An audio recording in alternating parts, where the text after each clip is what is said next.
Hello and welcome to type. Last class में हम लोगों ने civil uprisings in Bihar cover किया था। सिविल अपराइजिंग, सिविल रिवोल्ट क्या है जो सिविलियन कर रहा है। आज की क्लास में हम लोग ट्राइबल रिवोल्ट्स को कवर करने वाले हैं। सो ट्राइबल रिवोल्ट्स बेसिकली हुआ क्या, जब अंग्रेज आए थे।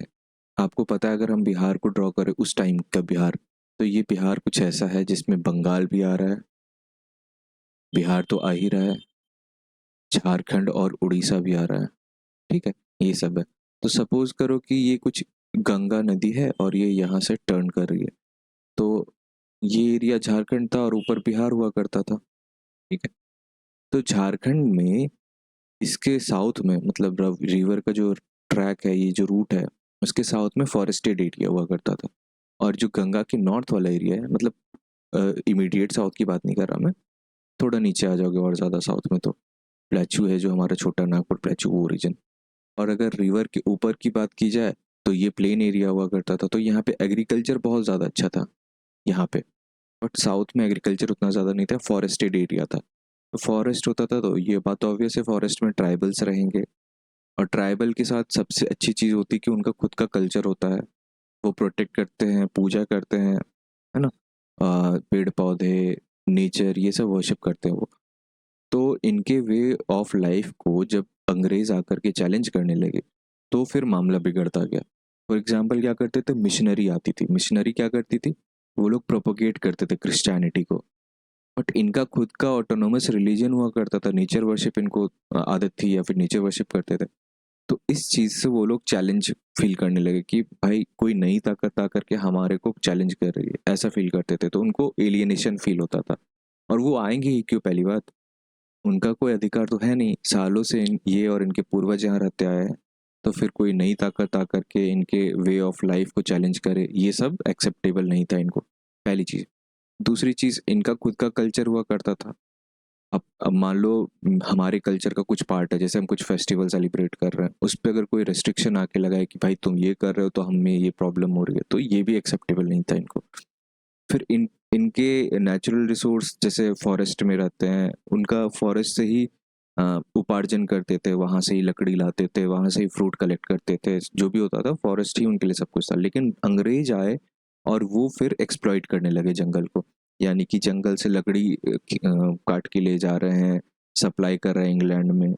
और या फिर आप समझो कि हंटिंग कर रहे हैं उनके, जिस चीज़ को ये पूजा कर रहे हैं उस चीज़ का वो हंटिंग कर रहे हैं, अंग्रेज लोग।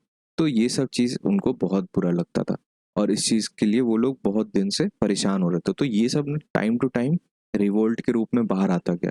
तो अभी हम देखने वाले हैं, बेसिकली हम इन ऑर्डर पढ़ेंगे कौन सा रिवोल्ट कब हुआ था और उसमें रीज़न क्या थे उस रिवोल्ट को होने के, और फिर अब उसमें आउटकम क्या हुआ, कब हुआ था, उसमें कुछ लीडर्स थे। हर एक ट्राइबल रिवोल्ट में कुछ ना कुछ लीडर्स बन के उभरे, उनको भी पढ़ने वाले। So let us begin. Before moving forward, मैं एक दो टर्म्स है जिनको एक्सप्लेन करना चाह रहा हूँ। पहला टर्म है डिको। डिको या डिकूज, ये क्या है ये बता देते हैं पहले। डिकूज मतलब वो लोग जो इनके हैबिटेट में या फिर इनके जो इनका रीजन हुआ करता था ना, वहाँ पे नए लोग आए और जो इनकी अथॉरिटी को चैलेंज करने लगे, या फिर चैलेंज करने लगे इन द सेंस जिनसे इनको खतरा महसूस हुआ ट्राइबल्स को, उनको बोलते हैं डिकूज। डिकूज में आते कौन है, तो मनी लेंडर्स होते थे यहाँ पे। मनी लेंडर्स, इनको महाजन भी कहते हैं, महाजन्स। ठीक है, मनी लेंडर्स हैं या फिर जमींदार हैं, कॉन्ट्रैक्टर्स हैं, जमींदार्स, कॉन्ट्रैक्टर्स।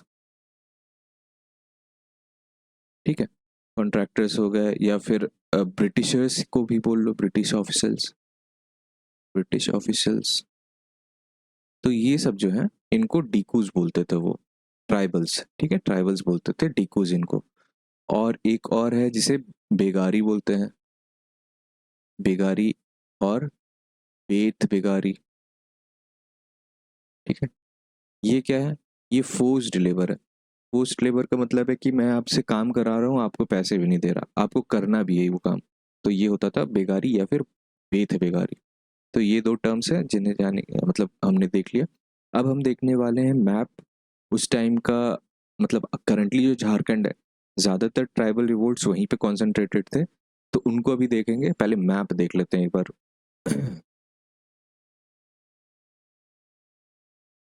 तो ये मैप है जो करंटली झारखंड का है, बट ये यही एरिया तो तब भी रहा करता होगा ना, मतलब ऊपर बिहार था हमारा और नीचे झारखंड हुआ करता था, और आज का झारखंड उस समय का बिहार का पार्ट ही हुआ करता था। तो हम यहाँ पे देखते हैं कौन से एरियाज में ज़्यादातर रिवोल्ट्स कॉन्सेंट्रेटेड थे। तो आप पहले देख सकते हो ये area, let me highlight it. ये एरिया आप देख सकते हो यहाँ पे, ठीक है। ये एरिया जो है इसे राजमहल हिल बोलते हैं। आप देख सकते हो यहाँ मार्क है, और मैंने ये इमेज यूज़ किया है यूपीएससी कलर्स, कोई वेबसाइट है वहाँ से। तो ये एरिया जो है ये है राजमहल हिल। फिर हम पढ़ते हैं छोटा नागपुर प्लेचू। तो छोटा नागपुर प्लेचू हमने हमेशा लगभग डिस्कस किया अभी तक कि साउथ ऑफ बिहार में है। तो साउथ ऑफ बिहार क्या है, ये एरिया जो ना ये छोटा नागपुर प्लेचू कहलाता है, ठीक है। ये रांची है, रांची या छोटा नागपुर प्लेचू मेन यहाँ पे है आपका, और ये हजारीबाग प्लेचू है, ठीक है, ये दो है। तो जो ये एरिया है मतलब साउथ का ये वाला एरिया, ठीक है, ये एरिया को हम छोटा नागपुर प्लेचू बोलते हैं, और ये किसका है, पेनिनसुलर प्लेचू का पार्ट है, ठीक है। तो ये एरिया छोटा नागपुर प्लेचू, तो ये बेसिकली इन दो एरियाज में, पहला ये, ठीक है, और दूसरा ये, इन दो एरियाज में ज़्यादातर ट्राइबल रिवोल्ट्स कंसंट्रेटेड थे। रीजंस क्या होते थे रिवोल्ट से वो अभी हम देखने वाले हैं। पहले तो एक रफ आइडिया आपको मिल गया कहाँ पे रिवोल्ट हो रहा था, ठीक है। तो अभी हम देख लेते हैं कौन से एरिया में कौन सा रिवोल्ट हुआ था as far as tribal revolts are concern. तो ये एरिया हमें पता है छोटा नागपुर प्लेचू रीजन है। यहाँ रांची है, यहाँ गुमला है, यहाँ खुंटी है, ये सब एरियाज यहाँ पे ही लोकेटेड है आसपास में। तो यहाँ पे बेसिकली तीन ट्राइबल रिवोल्ट्स हुए थे। सबसे पहले 1831 से लेके 32 तक जो हुआ था, ये सबसे फर्स्ट रिवोल्ट है जो आपको याद रखना है, और इसका नाम था कोल अपराइजिंग। कोल अपराइजिंग, ये तो फर्स्ट हमने देखा। इस एरिया की बात की जा रही है अभी, ठीक है। Let me highlight it further. ये एरिया है, तो कोल अपराइजिंग यहाँ पे देखा हमने 1831 से 32 के बीच में हुआ। सेकेंड जो हुआ था वो आपको याद रखना, इस एरिया से रेलिवेंट जो है हमारा, वो है मुंडा उलगुलन रिवोल्ट। मुंडा रिवोल्ट भी बोलते हैं, मुंडा उलगुलन। और ये हुआ था 1899 1900 के बीच में, ठीक है, मुंडा उलगुलन। फिर जो थर्ड हुआ है वो है टाना भगत, टाना, ठीक है, हिंदी में लिख दिया यहाँ पे, टाना भगत रिवोल्ट। और ये भी हुआ था 1914 से 20 के बीच में। तो हमने देखा पहले इस एरिया की बात कर रहे हैं हम सिर्फ, जो छोटा नागपुर रीजन है, ठीक है। इस एरिया में तीन अपराइजिंग हुए। पहला कोल कब हुआ था, 1831 32। अभी हम इसको डिटेल में भी देखेंगे, बट एक आइडिया आपको लग जाए टाइमलाइन का, वो मैं चाह रहा था। तो कोल अपराइजिंग 31 32 के बीच में हुआ था। 1800 की बात ही हो रही है, ठीक है, 1900 में नहीं गया, 1831 से 32 में। मुंडा उलगुलन जो हुआ था वो बिल्कुल at the beginning of 20th century हुआ था। मुंडा उलगुलन, जिसमें बिरसा मुंडा को हम पढ़ेंगे आगे। तो ये मुंडा, और ये कौन से एरिया में होता, छोटा नागपुर एरिया में ही हुआ था। टाना भगत जो रिवोल्ट हुआ था वो भी 1914 से लेके 20 के बीच में हुआ था, और ये भी इसी एरिया में था। दूसरा एरिया जो हमने अभी बात की वो ये है राजमहल, ठीक है। ये भागलपुर, पूर्णिया, ये सबसे नज़दीक पड़ता है। दुमका यहाँ पे नज़दीक है हमारे। तो ये बिहार के ज़्यादा नज़दीक हुआ था। तो ये राजमहल हिल में जो हुआ था एक रिवोल्ट हुआ था, और उसका नाम था संथाल रिवोल्ट, ठीक है। संथाल काफ़ी फेमस है ये सब। संथाल रिवोल्ट हुआ कब था ये, तो 1855 56 के बीच में हुआ था, ठीक है। तो संथाल रिवोल्ट इस एरिया में होता। तो अब हमने देख लिया कि कौन कौन से रिवोल्ट है, अब हम इसको एक एक करके डिटेल में देखेंगे। स्टार्ट करते हैं कोल अपराइजिंग से। कोल अपराइजिंग,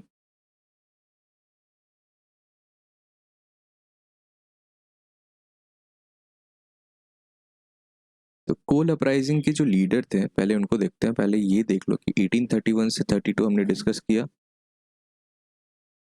32। और ये जो लीडर हैं इसके उनका नाम था बुद्धू भगत या बूढ़ो भगत, दोनों में से कुछ भी याद रखो, क्वेश्चन सॉल्व हो जाएगा हमारा। बस इतना याद रखो, बुद्धू भगत या बूढ़ो भगत नाम था इनका लीडर का। ठीक है, बूढ़ो भगत, बूढ़ो भगत। ओके, कौन से एरिया में हो रहा था ये, हमने देखा छोटा नागपुर प्लेचू वाला एरिया है, छोटा नागपुर प्लेचू। तो छोटा नागपुर प्लेचू बेसिकली रांची जो है, या आप गुमला देख लो, खुंटी, ये सब एरिया जो है ना वो छोटा नागपुर प्लेचू एरिया को बिलोंग करता है। ठीक है, तो कोल अपराइजिंग 1831 से 32, बूढ़ो भगत, या फिर इनको बुद्धू भगत भी बोलते हैं। Sorry, I am not intending to write such words, but Hindi में ऐसा लिखा हुआ है कहीं पे इसलिए। सो एरिया, अच्छा ये क्यों हुआ था, काउज देखते हैं, व्हाट वर द कॉजेज। तो जब ब्रिटिशर्स आए और उन्होंने ठेकेदार दीकूज जो अभी हमने देखा, मनी लेंडर्स, इनको जब उन्होंने अपॉइंट किया और वो अपने फायदे के लिए इनके लैंड को इनक्रोच करने लगे, इन्वेड करने लगे। ठीक है, तो वो जेन्युइनली इनके लिए एक कंसर्न बन गया था इन कोल के लिए, या फिर जो बिलोंग करते थे ट्राइबल्स यहाँ पे। तो that was the reason, invasion of tribal land by the ठेकेदार्स और दीकूज। ठीक है, ठेकेदार्स, ठेकेदार्स तो जानते होंगे आप, दीकूज, ये क्या करते थे, इन्वेड कर लेते थे इनके लैंड को, invade, invasion of land rather,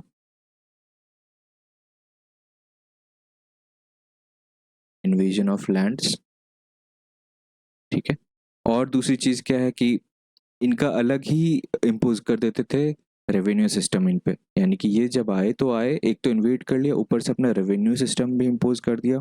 उनके लैंड होल्डिंग के जो सिस्टम थे, मतलब इनके जो लैंड होल्डिंग के सिस्टम थे, ये इम्पोज करे किस पे, वहाँ के जो इनहेबिटेंट थे पहले से।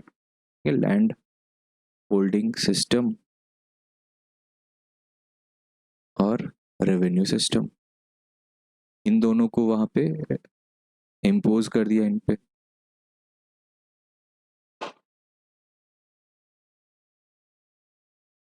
Impose on tribals.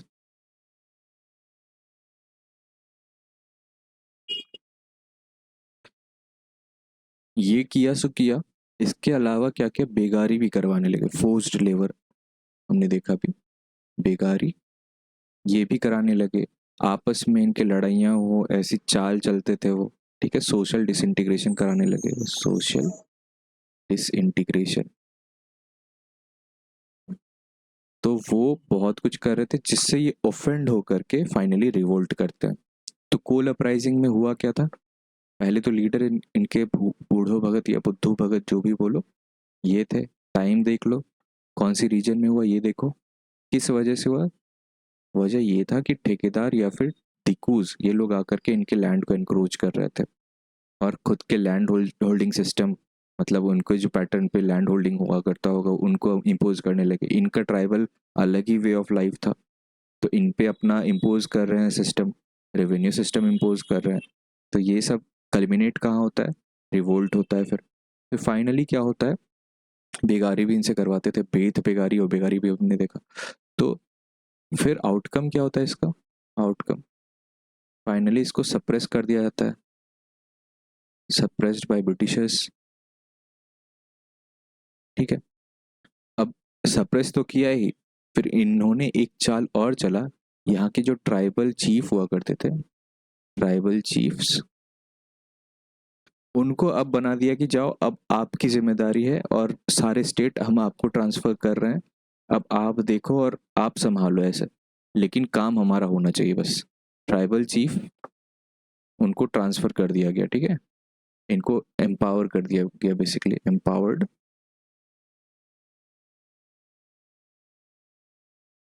To administer. ठीक है, मतलब हमारा काम होना चाहिए, लेकिन अब रास्ता क्या, अब आपके थ्रू ही हम रूल करेंगे, ये हो गया था। यानी कि एक तरह से इसको इनडायरेक्ट रूल बोल लो, इनडायरेक्ट रूल।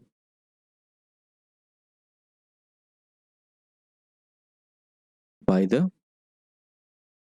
ब्रिटिशर्स। ठीक है, तो हमने पहला रिवोल्ट कवर कर लिया, अब हम सेकेंड रिवोल्ट की तरफ जा रहे हैं। सेकेंड कौन सा है क्रोनोलॉजी में अगर देखें तो सेकेंड वाला है संथाल रिवोल्ट।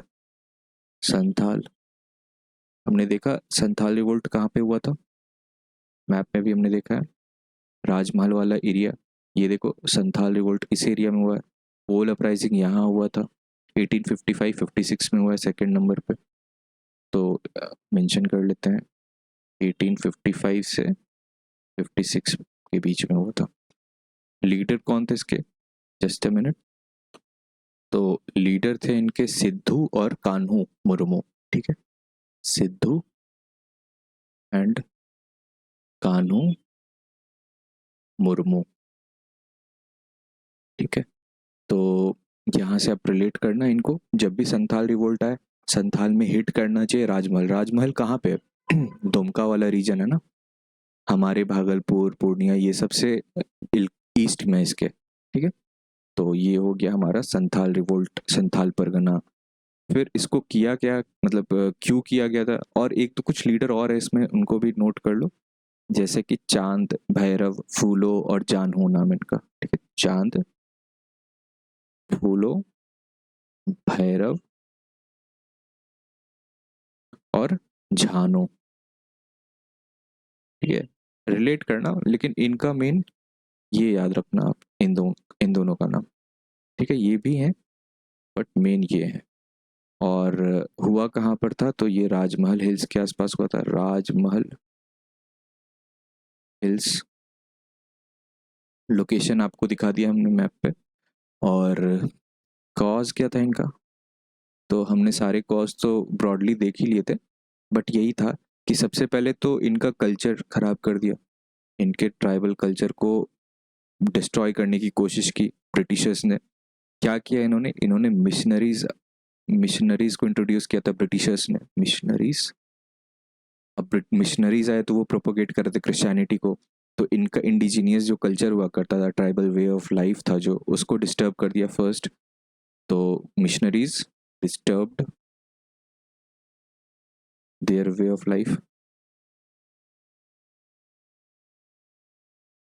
ठीक है, पहला चीज ये। दूसरा, ऑटोनॉमी इनकी चली गई। ऑटोनॉमी ही सब कुछ है, मतलब ट्राइबल्स के लिए आप समझो कि जितनी दूर देख रहे हो अपनी ज़मीन हो, ऐसा उनको चाहिए। तो ऑटोनॉमी इनकी चली गई, लॉस ऑफ ऑटोनॉमी। ठीक, और फिर इन्वेजन ऑफ लैंड हमने देखा अभी, इन्वेजन ऑफ लैंड, लैंड ही छीन लेते थे डिकूज लोग। डिकूज या फिर मनी लेंडर्स हमने देख लिया कौन कौन होते हैं डिकूज। तो अगर ज़मीन छीन ली तो इनके पास फिर बचेगा क्या। और फिर उसके बाद और कुछ करते थे, जैसे कि बेथ बेगारी हमने देखा था अभी, बेथ बेगारी ज़बरदस्ती काम करवाते थे, पैसे भी नहीं देते थे, और अपना ही लैंड रेवेन्यू था इनका, रेवेन्यू सिस्टम, लैंड रेवेन्यू, जो बहुत ही मतलब बिल्कुल रिग्रेसिव रेवेन्यू सिस्टम हुआ करता था, ज़बरदस्ती करना, जो मन में आ रहा है रेवेन्यू लगा देना, ऐसा कुछ। तो अब इनका प्रैक्टिकली ये सब ये भी फेस करते हैं, और मोर और लेस हर ट्राइबल रिवोल्ट में यही कारण रहे हैं। ठीक है, तो हमने देखा कल्चर छेड़छाड़ करना, ऑटोनॉमी, आज़ादी छीन लेना इनकी, लैंड ही ले लेना। अब लैंड ही है बेचारे के पास, ट्राइबल्स के पास, और होता ही क्या है, तो लैंड ले लेना, उस पर अपना लैंड रेवेन्यू इम्पोज कर देना, और फिर ज़बरदस्ती काम करवाना, बेगारी कराना, फोर्स्ड लेबर कराना। तो ये सब कॉज हो गए ठीक है, तो हमने देखा 1855 से 56 के बीच में राजमहल हिल देख लिया। फिर हमने देखा लीडर्स थे सिद्धू और कान्हू मुर्मू, और कुछ और लीडर्स थे, ऑल्दो ये ज़्यादा इंपॉर्टेंट नहीं है। कॉज हमने देखा, कल्चर को बिगाड़ने की कोशिश की, और हमने सारे डिस्कस कर लिए यहाँ पे। फिर आउटकम क्या हुआ इसका, आउटकम यहाँ पे एक्चुअली उन्होंने एक कानून पास किया, कानून का नाम था, 1876 में पास किया था, 1876 में। इस कानून का नाम था Santhal Pargana tenancy act, Santhal Pargana tenancy act. अब अगर संथाल परगना अगर किसी को मैं बोलूँ तो आपको कुछ आ रहा होगा आइडिया। संथाल आज के टाइम पे भी संथाल परगना एग्जिस्ट करता है। झारखंड में जाओगे तो 6 डिस्ट्रिक्ट हैं, 6 डिस्ट्रिक्ट हैं हमारे आज के करंट झारखंड में, जिनको कलेक्टिवली संथाल परगना कहते हैं। कौन कौन डिस्ट्रिक्ट हैं सुन लो बस। देवघर है, दुमका है, गोड्डा है, अ, जाम जामताड़ा है, साहिबगंज है, पाकुड़ है। ये सब एरिया जो है ना, इनको कलेक्टिवली बोलते हैं संथाल परगना, क्योंकि इनकी आबादी वहाँ पे थोड़ी ज़्यादा है। तो संथाल परगना टेनेंसी एक्ट को पास किया और उसके बाद इन्होंने प्रॉमिस किया ब्रिटिशर्स ने कि we will protect your tribal rights. Britishers will protect tribal rights. तो अब इतना तो एश्योरेंस दे दिया 1876 में, तो ये मामला ठंडा हो गया होगा, है ना। लेकिन ये तो तब हुआ ना 1876 में। इमीडिएटली ये 1856 की बात है, जब जब इन्होंने रिवोल्ट किया तो करीबन 10,000 से 15,000 लोगों को मारा गया था। Brutal killings, brutal killings, 10 to 15 के पीपल, ट्राइबल्स, इतने लोगों की जान ले ली। फिर करेक्शन के लिए फाइनली क्या किया कि इतना एक तरह से समझो कि बस दिलासा दिला दिया, है ना। 1876 में एक ज़िला बना दिया, 6 ज़िला जो थे उनको कंबाइन करके एक परगना बना दिया। परगना में बोला कि भाई हम आपके राइट्स को प्रोटेक्ट करेंगे। बट जो किलिंग्स कर दिया उसका क्या? तो ये लोग सप्रेस ऐसे भी, क्योंकि ब्रिटिशर्स के सामने जानते हो ना कोई भी नहीं टिक सकता था उस टाइम के। एडवांस्ड वेपन्स वगैरह उनके पास जो हुआ करते थे। तो ये हुआ था आउटकम बेसिकली। आप यही याद रखना कि ब्रूटल किलिंग्स तो हुई थी 1856 के आसपास, लेकिन 20 साल के बाद इनको जस्टिस मिला और ट्राइबल राइट्स इन्होंने बोले कि प्रोटेक्ट करेंगे। अब हमने 2 तो देख लिया, अब तीसरा देखते हैं।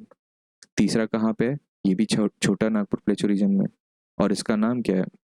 ये है मुंडा रेबेलियन। ठीक है, मुंडा उलगुलन रेबेलियन, मुंडा उलगुलन रेबेलियन। ठीक है, ये कब हुआ था? 1899 से लेके 1900 के बीच में हुआ था। तो इसके लीडर्स भी देखते हैं, एक मिनट रुकना। तो इस रेबेलियन के लीडर जो थे लीडर वो थे बिरसा मुंडा। बिरसा मुंडा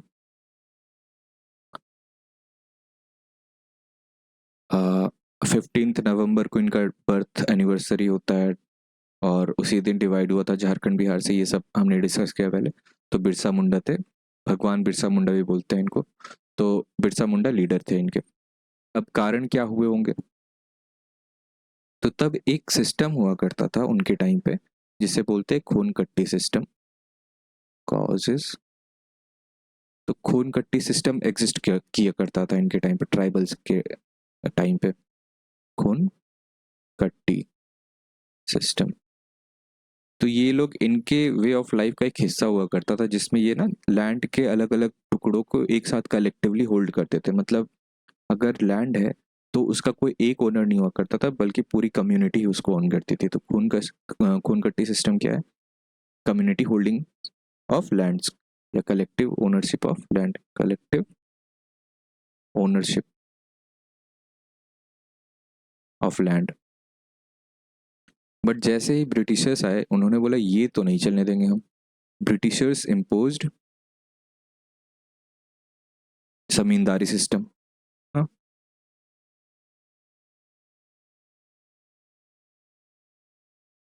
ये तो अपनी जगह जमींदारी सिस्टम इन्होंने इंट्रोड्यूस कर दिया वहां पे।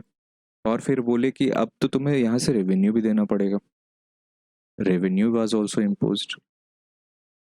जो मोरलेस वहां हुआ है वही यहाँ पर भी हो रहा है ना। तो ये सब हो जाने के बाद इन्होंने फॉरेस्ट एक्ट पास किया था। फॉरेस्ट एक्ट ब्रिटिशर्स ने, ठीक है, बाय ब्रिटिशर्स।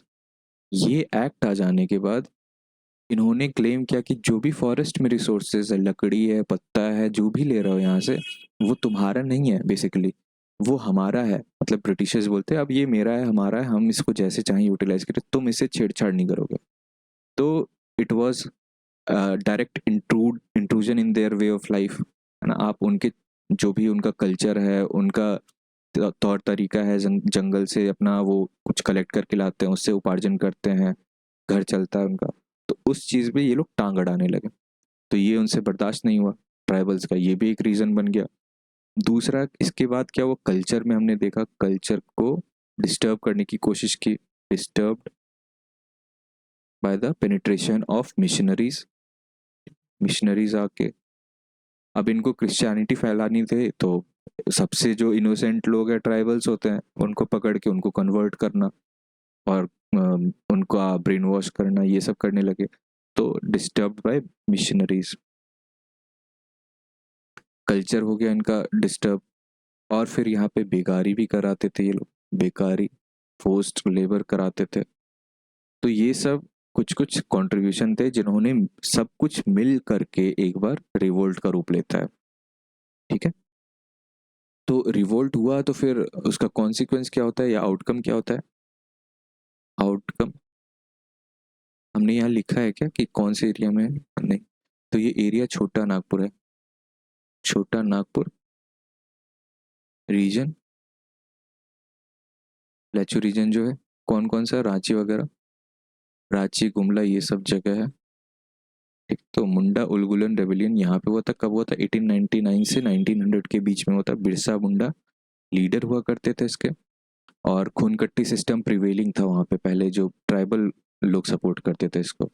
इसको अबॉलिश करके जमींदारी सिस्टम कर दिया। खूनकट्टी में क्या होता था, कलेक्टिव ओनरशिप होता था, बट इन्होंने जमींदार मतलब एक एक जमींदार अपॉइंट कर दिया और बोला कि यहाँ से मैक्सिमम जनरेट कराओ प्रॉफिट रेवेन्यू।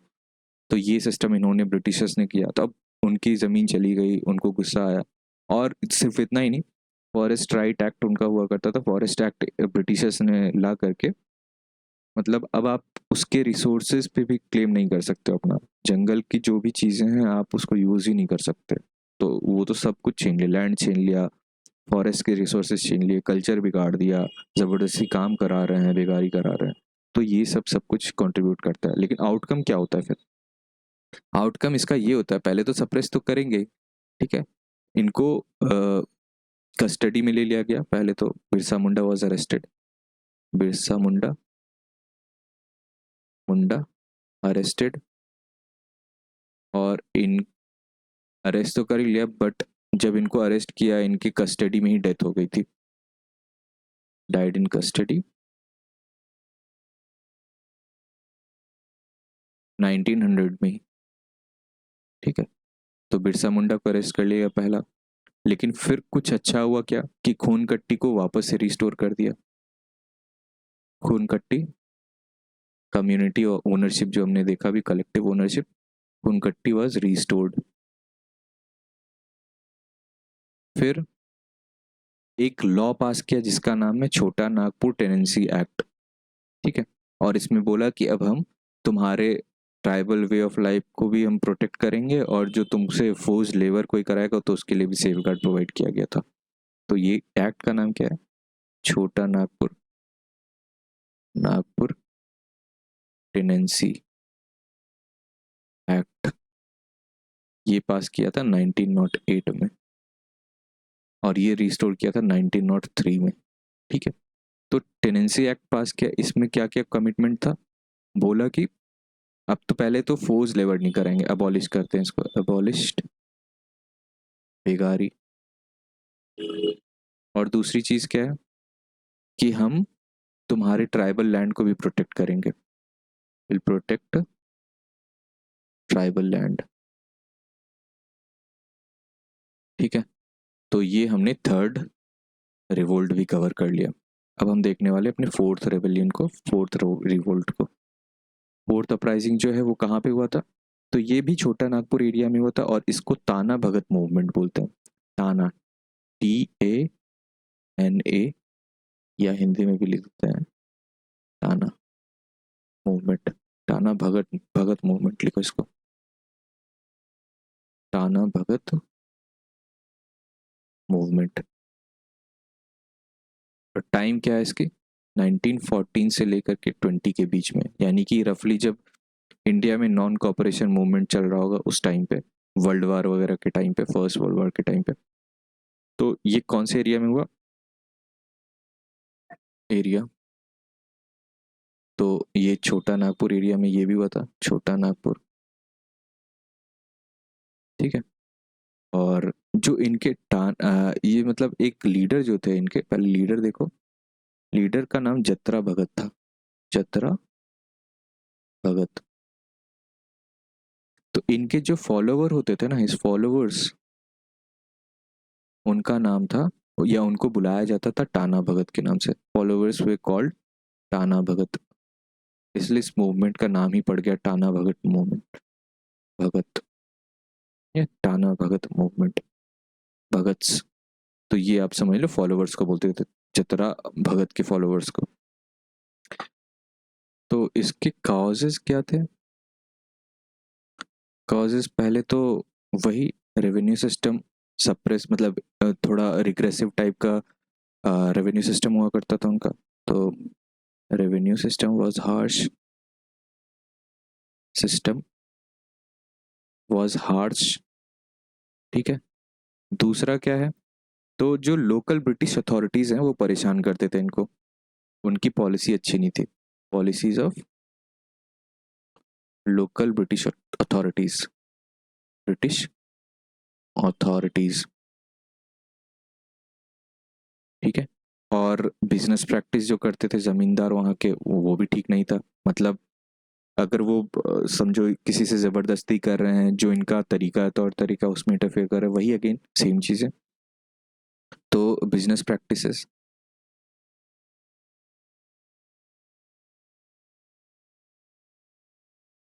ऑफ लोकल ज़मींदार, ठीक है। ये सभी प्रॉब्लम इनको फेस करने पड़े थे। लेकिन हुआ क्या, कॉन्सिक्वेंस देखते हैं एक बार। ये जो जतरा भगत है ना, ये सत्याग्रह के फैन थे, ठीक है। जतरा भगत फॉलोड सत्याग्रह, सत्याग्रह फॉलो किए ये, और नॉन वायलेंट भी थे, नॉन वायलेंस। और ये एक टाइम पे इंटीग्रेट हो गया था नॉन कॉपरेशन मूवमेंट, उस समय जो चल रहा था रॉलेट एक्ट के बाद। याद करो रॉलेट एक्ट के विरोध में जो एक मूवमेंट लॉन्च किया गया था गांधी जी के द्वारा, वो था नॉन कॉपरेशन। तो उसके साथ ये इंटीग्रेट किया, ठीक है, integrated to non cooperation movement.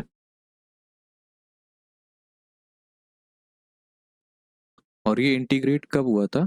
ये करीब करीब दिसंबर 1920 के आसपास ये इंटीग्रेट हुआ था। फिर क्या हुआ, जब नॉन कॉपरेशन मूवमेंट ही सब मतलब एक तरह से डिसॉल्व हो गया था आफ्टर चौरी चौरा कांड 1922 का, तो ये भी धीरे धीरे डिमिनिश हो गया, ठीक है, फेडेड आफ्टर चौरी चौरा, क्योंकि गांधी जी ने ही इसे कॉल ऑफ कर लिया था नॉन कॉपरेशन मूवमेंट को, तो ये भी उस हिसाब से एक तरह से समझ ये डिफ्यूज हो गया था, या बिल्कुल डिसअपियर हो गया मूवमेंट एक तरह से। तो इसका कोई बहुत ज़्यादा कॉन्सिक्वेंस नहीं आया, बट हमने कवर कर लिया एक मूवमेंट ये भी था ट्राइबल का। तो हमने 4 रिवोल्ट्स देख लिए अभी तक, या 4 अपराइजिंग जो ट्राइबल से रेलेवेंट है हमारे लिए। तो कोल अपराइजिंग सबसे पहले देखा 1831-32, बूढ़ो भगत, याद रखो, छोटा नागपुर एरिया में। क्यों हुआ? क्योंकि लैंड इन्वेड कर लेते थे ठेकेदार या जो भी टिकूज थे वो लोग, लैंड होल्डिंग सिस्टम भी अपना उनका खुद का इम्पोज कर दिया, और रेवेन्यू सिस्टम भी कर दिया, बेगारी कराते थे और आपस में लड़ाइयाँ करवाते थे, सोशल डिसइंटीग्रेशन।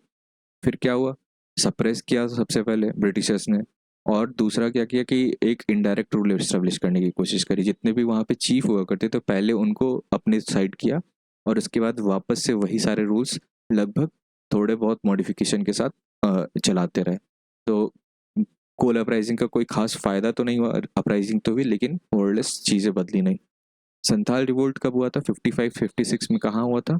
तो हमारे भागलपुर दुमका वाले एरिया जो है, वहाँ पे राजमहल हिल्स है, वहाँ पे हुआ था, ठीक है। लीडर्स कौन थे? तो सिद्धू कानू थे, लीडर्स इंपॉर्टेंट है इसके। और टाइम भी याद रखना, टाइम भी कई बार क्वेश्चन में पूछता है। तो ये वही टाइम है जब 57 का रिवोल्ट हुआ था, सी पॉइंट म्यूटनी हुई थी हमारी। और रीज़न क्या है, कॉज क्या है इसके, तो कल्चर, ऑटोनॉमी, लैंड इन्वेड करना, वही फोर्स बिगारी, है ना, और रेवेन्यू सिस्टम इम्पोज करना। फाइनली क्या हुआ था, पहले तो बहुत लोगों को मारा गया, ब्रूटल किलिंग्स, 10 से 15,000 लोगों को मारा गया। कब मारा गया, तो ये याद रखना, करीब 56 में, 1856 की बात हो रही है यहाँ पर। 1856 में ब्रूटल सप्रेशन किया गया। फिर 76 में एक लॉ पास किया गया जिसमें बोले कि हम अलग अलग डिस्ट्रिक्ट बना रहे हैं और फिर आपके राइट्स को भी प्रोटेक्ट करेंगे। फिर थर्ड हमने देखा मुंडा उलगुलन रेवलियन, बहुत इंपॉर्टेंट है ये मुंडा उलगुलन रेवलियन। 1899 से 1900 के बीच में छोटा नागपुर रीजन में ही हुआ था। लीडर थे बिरसा मुंडा इसके, भगवान बिरसा मुंडा भी कहते हैं इनको। तो खून कट्टी सिस्टम पहले चलता था, उसको हटा करके जमींदारी सिस्टम ले आए ब्रिटिशर्स, और रेवेन्यू उस पर इम्पोज कर दिया अपना हार्श रेवेन्यू सिस्टम जो हुआ करता था। फॉरेस्ट एक्ट इंट्रोड्यूस किया और उसके हिसाब से बोला कि आप अब जंगल से कुछ भी चीज़ ऐसे उठा के नहीं ले जा सकते, अब हम जो है यहाँ के मालिक हैं। तो अब ये डायरेक्ट उनको चैलेंज था उनके एग्जिस्टेंस को। कल्चर डिस्टर्ब किया मिशनरीज के आने से, मिशनरीज आके क्रिश्चियनिटी फैला रहे थे, लेकिन ये मतलब इनका जो वे ऑफ लाइफ था उनको लगा कि थ्रेटन कर रहे हैं ये हमारे सिस्टम को, और बेकारी तो है ही कॉमन। आउटकम क्या हुआ था, पहले तो बिरसा मुंडा को अरेस्ट किया और उनकी कस्टडी में डेथ हो गई थी। खून कट्टी सिस्टम को लेकिन वापस से रिस्टोर किया, ये अच्छी चीज़ हुई 1903 में। और फिर एक छोटा सा एक्ट भी पास किया, छोटा नागपुर टेनेंसी एक्ट, उसके हिसाब से एबॉलिश कर दिया बेगारी को, और ट्राइबल लैंड को कहा कि प्रोटेक्ट करेंगे हम अब, ठीक है। फिर ताना या टाना भगत मूवमेंट क्या है, तो टाना भगत मूवमेंट, टाना है भगत नाम ही है इनके जतरा भगत के फॉलोअर्स का, जो भी इनको फॉलो करते हैं उनको टाना भगत बोला जाता था, और एरिया वही छोटा नागपुर। प्रॉब्लम्स लगभग सेम है, क्यों हुआ था, रेवेन्यू सिस्टम पॉलिसी जो थे लोकल ब्रिटिशर्स के, ठीक है, वो उनको पसंद नहीं थे। कैद सफील करते होंगे, ठीक है, क्योंकि ये आज़ाद परिंदे थे बिल्कुल। तीसरा, बिजनेस प्रैक्टिस जो लोकल ज़मींदार थे उनके सही नहीं लगते थे इनको, क्योंकि इनका अलग ही कुछ वे ऑफ लाइफ था और वो ज़बरदस्ती कुछ दूसरा बदलवा के करा रहे थे। तो ये सब हो गया। कॉन्सिक्वेंस क्या हुआ फाइनली, जतरा भगत जो है वो नॉन वायलेंस और सत्याग्रह के चक्कर में रहे, और ये मूवमेंट चौरी चौरा तक जाकर के ख़त्म हो गया अपने आप ही, कोई खास रिजल्ट नहीं आया इसका। So we have covered the tribal uprisings in Bihar. अगली क्लास में अगला टॉपिक देखेंगे। Thank you.